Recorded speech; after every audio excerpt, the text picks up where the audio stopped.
অবশেষে ৪ বছর পর মিলল রাজধানীর বনশ্রীতে ৭ বছরের এক শিশুকে ধর্ষণের বিচার।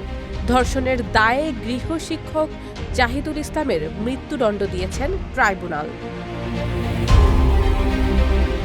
১৯ মার্চ দুপুরে ঢাকার নারী ও শিশু নির্যাতন দমন ট্রাইব্যুনাল ৩-এর বিচারক মোসাম্মৎ রোকসানা বেগম হ্যাপির আদালত এই রায় ঘোষণা করে। সাজার পাশাপাশি তাকে ৫০,০০০ টাকা অর্থদণ্ড দেওয়া হয়।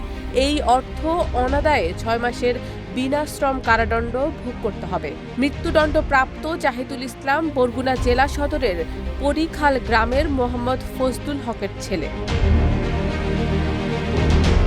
২০২১ সালের ২৩ মার্চ ভুক্তভোগী শিশুটির বাসায় পড়াতে গিয়ে গৃহশিক্ষক জাহিদুল ইসলাম শিশুটিকে ধর্ষণ করে।